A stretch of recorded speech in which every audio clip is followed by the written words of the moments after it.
وَإِذَا سَأَلَكَ عِبَادِي عَنِّي فَإِنِّي قَرِيبٌ أُجِيبُ دَعْوَةَ الدَّاعِ إِذَا دَعَانِ.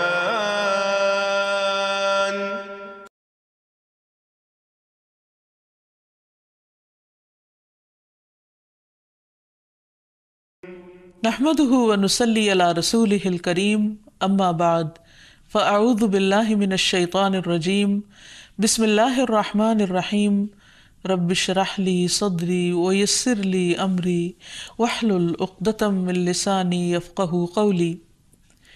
السلام علیکم ورحمۃ اللہ وبرکاتہ. ناظرین، پروگرام دعا کیجئے کے ساتھ آپ کی خدمت میں حاضر ہیں. آج ہم انشاءاللہ ڈر اور گھبراہٹ کے وقت کی دعائیں آپ کے ساتھ شیئر کریں گے، کیونکہ ہر انسان کسی نہ کسی وجہ سے ڈر یا گھبراہٹ میں مبتلا ہو جاتا ہے. ویسے بھی اللہ سبحانہ وتعالیٰ نے فرمایا ہے وَلَنَبْلُوَنَّكُمْ بِشَيْءٍ مِّنَ الْخَوْفِ وَالْجُوعِ وَنَقْصٍ مِّنَ الْأَمْوَالِ وَالْأَنفُسِ وَالثَّمَرَاتِ وَبَشِّرِ الصَّابِرِينَ الَّذِينَ إِذَا أَصَابَتْهُمْ مُصِيبَةٌ قَالُوا إِنَّا لِلَّهِ وَإِنَّا إِلَيْهِ رَاجِعُونَ. وَلَنَبْلُوَنَّكُمْ، اور البتہ ہم ضرور آزمائش کریں گے تمہاری، ضرور آزمائیں گے تم کو، بِشَيْءٍ، ساتھ کسی بھی چیز کے، من الخوف، خوف میں سے، تو سب سے پہلے خوف کا ذکر کیا گیا، والجوع، اور بھوک، ونقص من الاموال، اور مالوں کی کمی، والانفس، جانوں کی، والثمرات، اور پھلوں کی، وبشر الصابرین، اور خوشخبری دے دو صبر کرنے والوں کو. کون ہے وہ کہ جب انہیں کوئی مصیبت آتی ہے تو وہ کہتے ہیں انا للہ و انا الیہ راجعون، بے شک ہم اللہ کے لیے ہیں اور اللہ ہی کی طرف پلٹ کر جانے والے ہیں. اولئک علیہم صلوات من ربہم ورحمہ، ایسے لوگوں پر اپنے رب کی طرف سے نوازشیں ہیں اور رحمت ہے. واولئک هم المہتدون، اور یہی سیدھی راہ پر ہے، ہدایت یافتہ ہے. تو اس لیے بہت ضروری ہے کہ ہم خوف اور غم اور گھبراہٹ اور تکلیف اور پریشانی کے موقع پر وہ کام کریں جو ہمارے رب کو پسند ہے، تاکہ ہم صحیح راہ پر ہوں. اور صحیح راہ پر چلنے کا فائدہ یہ ہے کہ انسان قیامت کے دن اپنے رب سے جا ملاقات کرے گا، اس حال میں کہ رب اس سے راضی ہوگا اور وہ رب سے راضی ہوگا. اس سے بڑی انسان کی سعادت اور کیا ہو سکتی ہے؟ تو پھر ہونا کیا چاہیے؟ یہ کہ انسان ڈر اور گھبراہٹ میں اللہ تعالیٰ کی طرف رجوع کرے. اللہ تعالیٰ کی طرف اس لیے رجوع کرے کہ پوری کائنات اسی سے سوال کر رہی ہے، اسی کی طرف رجوع کرتی ہے.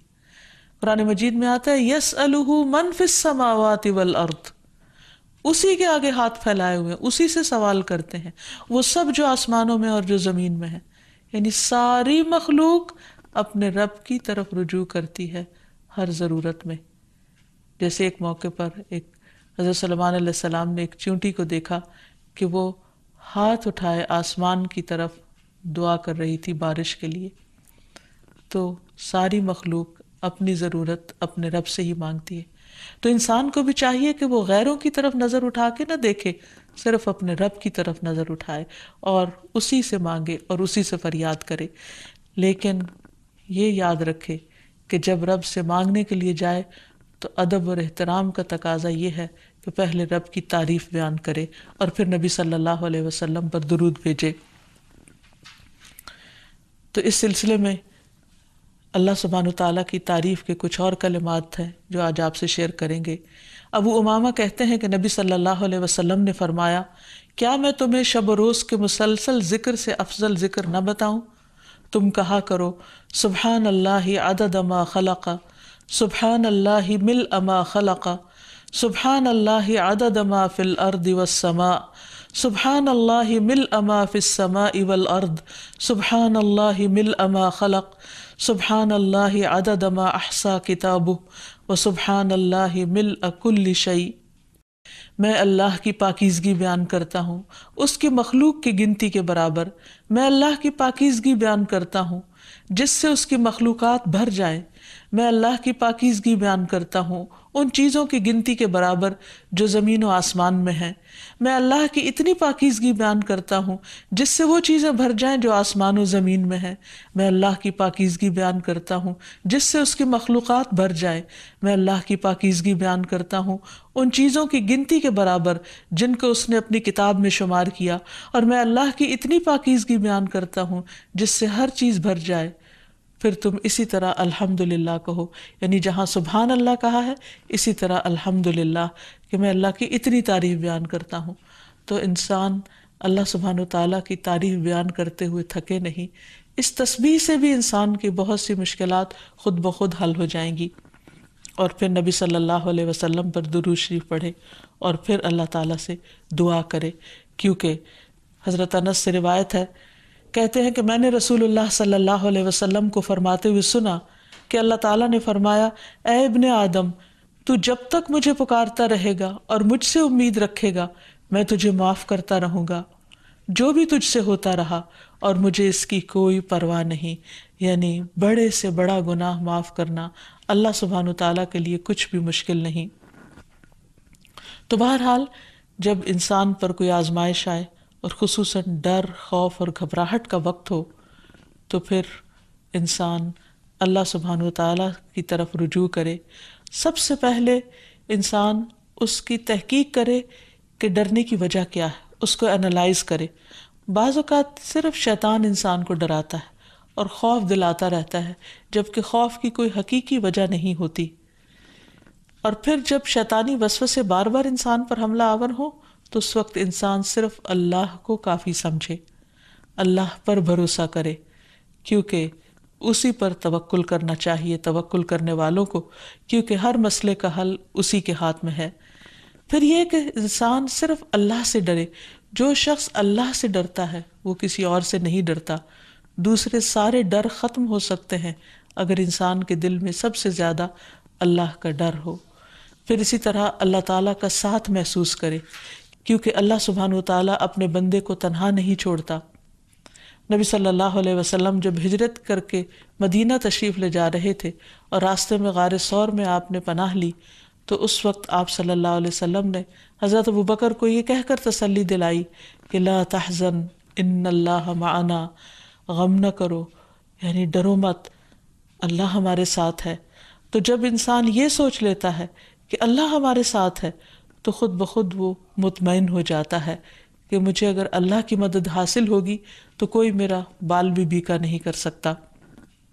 پھر یہ کہ انسان کو اللہ سبحانہ وتعالیٰ کی حفاظت پر یقین رکھنا چاہیے. جیسے ایک موقع پر ہم دیکھتے ہیں کہ نبی صلی اللہ علیہ وسلم غزوے سے واپس آ رہے تھے تو راستے میں آرام کرنے کے لیے ایک درخت کے نیچے آپ سو گئے. تو اتنے میں ایک اعرابی آیا اور اس نے آپ کی تلوار اٹھا لی اور تلوار لہرا کر آپ صلی اللہ علیہ وسلم سے کہنے لگا، جبکہ آپ کی آنکھ کھل گئی اس وقت، کہ بتاؤ اے محمد آج تمہیں مجھ سے بچانے والا کون ہے؟ تو نبی صلی اللہ علیہ وسلم نے بہت اطمینان کے ساتھ بغیر کسی ڈر اور گھبراہٹ کے جواب دیا، میرا اللہ. یہ وہ یقین تھا اللہ تعالیٰ کی حفاظت کا. تو اسی بنا پر آپ صلی اللہ علیہ وسلم نے فرمایا میرا اللہ. تو وہ اعرابی کانپنے لگ گیا اور تلوار اس کے ہاتھ سے چھوٹ پڑی. اور پھر آپ صلی اللہ علیہ وسلم نے وہ تلوار اٹھا لی اور اس سے پوچھا اب بتاؤ میرے ہاتھ سے تمہیں کون بچا سکتا ہے؟ تو اس پر وہ شخص اتنا مرعوب ہوا کہ وہ آپ صلی اللہ علیہ وسلم پر ایمان لایا اور آپ نے اس کو کوئی سزا نہیں دی. پھر یہ کہ انسان ڈر اور گھبراہٹ کے موقع پر، پریشانی کے موقع پر نماز سے سہارا لے. قرآن مجید میں آتا ہے ان الانسان خلق ہلوعا اذا مسہ الشر جزوعا واذا مسہ الخیر منوعا الا المصلین الذین هم علی صلاتهم دائمون. بلا شبہ انسان تھڑ دلا بنایا گیا ہے. جب اسے کوئی تکلیف پہنچتی ہے تو گھبرا اٹھتا ہے، جب مال ملتا ہے تو بخیل بن جاتا ہے، سوائے نماز ادا کرنے والوں کے، وہ جو اپنی نماز پر ہمیشگی کرنے والے ہیں. تو گویا نماز کی پابندی انسان کو ڈر، خوف اور گھبراہٹ سے محفوظ رکھتی ہے. انبیاء علیہ السلام کا طریقہ یہ تھا کہ جب بھی انہیں خوف یا گھبراہٹ ہوتی تو فوراً نماز کے لیے کھڑے ہو جاتے. جیسے نبی صلی اللہ علیہ وسلم کے بارے میں بھی آتا ہے، اور اللہ تعالیٰ کا حکم بھی ہے قرآن مجید میں وَاسْتَعِینُوا بِالصَّبْرِ وَالصَّلَاةِ، صبر اور نماز کے ساتھ مدد مانگو۔ پھر اسی طرح یہ ہے کہ انسان کوشش کر کے بہادری کا مظاہرہ کرے، اپنے دل کو تھامے، اچھی امید رکھے، پازیٹیو سوچ رکھے، تو اللہ سبحانہ و تعالیٰ اس بندے کی مدد فرماتے ہیں۔ نبی صلی اللہ علیہ وسلم تمام انسانوں میں سے زیادہ بہادر تھے۔ مدینہ میں اکثر خوف کی خبریں پھیل جایا کرتی تھی، اور آپ صلی اللہ علیہ وسلم تنہا باہر نکل کر لوگوں کے حالات کا جائزہ لیا کرتے تھے اور دشمن کے آنے کی بھی خبر لیتے، اور صحابہ کرام اس بات پر حیران ہو جاتے کہ کس طرح اللہ کے رسول صلی اللہ علیہ وسلم کسی سے بھی نہیں ڈرتے۔ پھر اسی طرح یہ ہے کہ انسان کے اوپر جب آزمائش آئے اس وقت بھی انسان اللہ تعالیٰ کی طرف رجوع کرے، اور جب تکلیف چلی جائے تو بھی انسان اللہ تعالیٰ کی طرف رجوع کرتا رہے، یعنی صرف مشکل وقت پہ نہ پکارے، عام حالات میں بھی انسان اللہ تعالیٰ کو پکارتا رہے۔ پھر اسی طرح کچھ چیزیں ایسی ہیں کہ جو انسان کو مکمل امن دیتی ہیں، مثلاً عمرہ، حج، طواف، کیونکہ اللہ تعالیٰ فرماتے ہیں فَلْيَعْبُدُوا رَبَّ هَذَا الْبَيْتِ الَّذِي أَطْعَمَهُم مِّن جُوعٍ وَآمَنَهُم مِّن خَوْفٍ، ان پر لازم ہے کہ اس گھر کے رب کی عبادت کریں جس نے انہیں بھوک سے بچا کر کھانا یا خوف سے بچا کر امن دیا۔ پھر اسی طرح شرک چھوڑ دینا، قرآن مجید میں آتا ہے الَّذِينَ آمَنُوا وَلَمْ يَلْبِسُوا إِيمَانَهُم بِظُلْمٍ أُولَٰئِكَ لَهُمُ الْأَمْنُ وَهُمْ مُهْتَدُونَ، جو لوگ ایمان لائے اور اپنے ایمان کو ظلم سے آلودہ نہیں کیا، یعنی شرک سے آلودہ نہیں کیا، یہی لوگ ہیں جن کے لیے امن ہے اور وہی ہدایت پر ہیں، ہدایت پانے والے ہیں۔ پھر اسی طرح انسان اپنے آپ کو اللہ کے سپرد کر دے، رات کو سوتے وقت خاص طور پر یہ دعا پڑھ کر سوئے اللہم اسلمت نفسی الیک ووجہت وجہی الیک وفوضت امری الیک، اے اللہ میں نے اپنا آپ تیرے حوالے کر دیا، میں نے اپنا رخ تیری طرف کر لیا، اور میں نے اپنا معاملہ تیرے سپرد کر دیا۔ تو جو چیز بھی انسان کو پریشان کرے تو وہ انسان اللہ کے سپرد کر دے، کیونکہ وہی ہر چیز کی ٹیک کیئر کرنے والا ہے، اور اس سے بہتر کوئی بھی کسی چیز کی حفاظت نہیں کر سکتا۔ پھر اسی طرح انسان اگر چاہتا ہے کہ ہمیشہ دنیا اور آخرت میں امن میں رہے، ہر خوف اور گھبراہٹ سے، تو اللہ کی طرف سے آئی ہوئی ہدایت کی پیروی کرے۔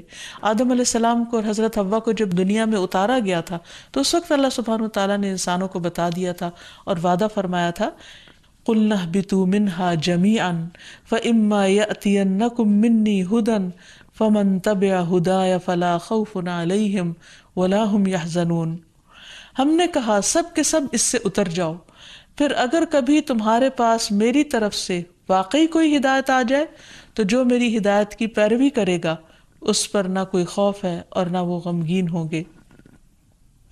پھر اسی طرح اللہ سبحانہ وتعالیٰ اور اس کے رسول کی اطاعت انسان کو خوف اور غم سے نجات دینے والی ہے۔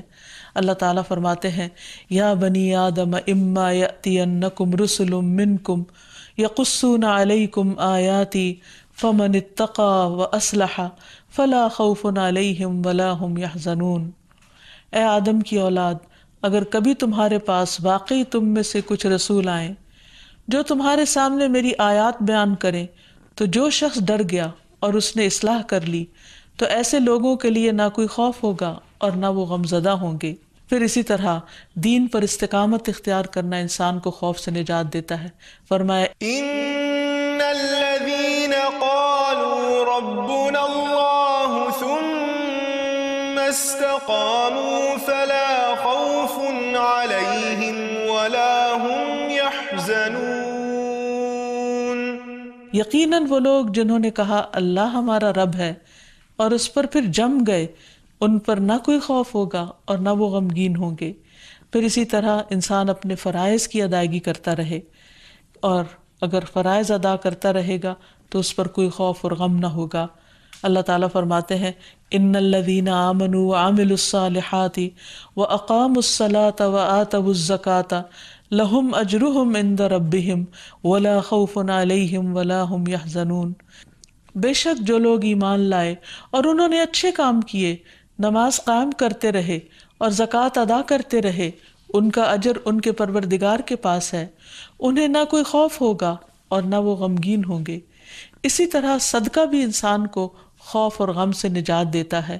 قرآن مجید میں آتا ہے الذین ينفقون اموالهم فی سبیل اللہ ثم لا يتبعون ما انفقوا منا ولا اذى لهم اجرهم عند ربهم ولا خوف علیہم ولا هم يحزنون۔ جو لوگ اللہ کے راستے میں اپنا مال خرچ کرتے ہیں پھر خرچ کرنے کے بعد نہ احسان جتلاتے ہیں اور نہ دکھ دیتے ہیں، ان کے لیے ان کا اجر ان کے رب کے پاس ہے۔ ایسے لوگوں کو نہ کوئی خوف ہوگا اور نہ وہ غمگین ہوں گے۔ ایک اور جگہ پر فرمایا الذین ينفقون اموالهم باللیل والنہار سرا وعلانیہ فلہم اجرہم عند ربہم ولا خوف علیہم ولا هم يحزنون۔ جو لوگ دن رات کھلے اور چھپے اپنے مال خرچ کرتے ہیں انہیں اپنے رب سے اس کا اجر ضرور مل کر رہے گا۔ ایسے لوگوں کو نہ کچھ خوف ہوگا اور نہ وہ غمگین ہوں گے۔ اور اب کچھ دعائیں اور تسبیحات جو انسان کو خوف سے نجات دیتی ہیں، غم سے نجات دیتی ہیں۔ سب سے پہلے تو رسول اللہ صلی اللہ علیہ وسلم کی ایک حدیث کہ آپ نے فرمایا جو رات سے خوف آئے کہ وہ اسے پریشان کرے گی، کچھ لوگوں کو اندھیرے سے ڈر لگتا ہے، یا مال کے ساتھ بخل کرے کہ وہ خرچ ہو جائے گا، یعنی کسی کو کچھ دیتے ہوئے اس کے دل میں گھبراہٹ ہوتی ہے، یا دشمن کے ساتھ بزدلی کرے کہ وہ اسے قتل کر دے گا، یعنی دشمن کا خوف ہو جان سے جانے کا، تو اسے چاہیے کہ وہ اس قول کی کثرت کر دے سبحان اللہ و بحمدہ، سبحان اللہ و بحمدہ، سبحان اللہ و بحمدہ۔ اللہ پاک ہے اور اسی کی تعریف ہے، کیونکہ یہ اللہ کے نزدیک سونے کا پہاڑ اللہ کے راستے میں خرچ کرنے سے زیادہ محبوب ہے۔ یعنی اتنی قیمتی تسبیح ہے کہ اگر ایک انسان اللہ کے راستے میں ایک پہاڑ صدقہ کرے تو اس سے بھی زیادہ اس تسبیح کا فائدہ اور اثر ہوگا۔ کتنے مختصر سے کلمات ہیں جن میں اللہ تعالیٰ کی حمد و ثنا بیان ہوئی ہے، یعنی انسان اس وقت تک ذکر اور ورد کرتا رہے جب تک کہ اس کا دل سکون میں نہ آ جائے۔ ایک اور روایت میں آتا ہے، عبداللہ ابن عمر رضی اللہ عنہ روایت کرتے ہیں کہ رسول اللہ صلی اللہ علیہ وسلم ڈر یا گھبراہٹ کے موقع پر انہیں یہ کلمات سکھایا کرتے تھے اعوذ بکلمات اللہ التامۃ من غضبہ وشر عبادہ ومن ہمزات الشیاطین وان یحضرون۔ میں اللہ کے کامل کلمات کی پناہ میں آتا ہوں، اس کی ناراضگی سے، اس کے بندوں کی شرارتوں سے، شیطانوں کے وسوسوں سے، اور اس بات سے کہ وہ میرے پاس آئیں۔ پھر اسی طرح ڈراؤنے خواب سے بچنے کے لیے بھی نبی صلی اللہ علیہ وسلم نے یہی دعا پڑھنے کے لیے فرمایا۔ پھر اسی طرح رات کو نیند میں گھبراہٹ کی دعا، یعنی یا نیند آئے نہ، یا نیند کے اندر انسان خوف کھائے یا اسے گھبراہٹ شروع ہو جائے، تو اس کے بارے میں خالد بن ولید روایت کرتے ہیں کہ میں رات کو نیند میں گھبرا جایا کرتا تھا، پھر میں نبی صلی اللہ علیہ وسلم کے پاس حاضر ہوا تو میں نے عرض کیا میں رات کو نیند میں ڈر جاتا ہوں تو میں اپنی تلوار اٹھا لیتا ہوں اور جو چیز سامنے آتی ہے اسے تلوار سے مار ڈالتا ہوں۔ تو رسول اللہ صلی اللہ علیہ وسلم نے فرمایا کیا میں تمہیں وہ کلمات نہ سکھاؤں جو مجھے روح الامین نے سکھائے ہیں، یعنی جبریل امین نے؟ کہو اعوذ بکلمات اللہ التامات التی لا یجاوزہن بر ولا فاجر من شر ما ينزل من السماء وما يعرج فيها ومن شر فتن الليل والنهار ومن كل طارق الا طارقا يترك بخير يا رحمن۔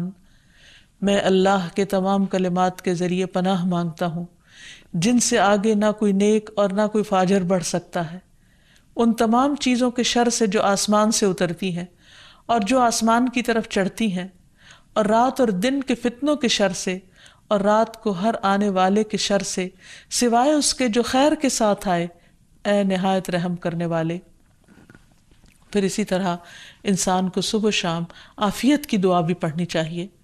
ابن عمر رضی اللہ عنہ کہتے ہیں کہ رسول اللہ صلی اللہ علیہ وسلم صبح و شام ان دعاؤں میں سے کسی دعا کو چھوڑتے نہیں تھے۔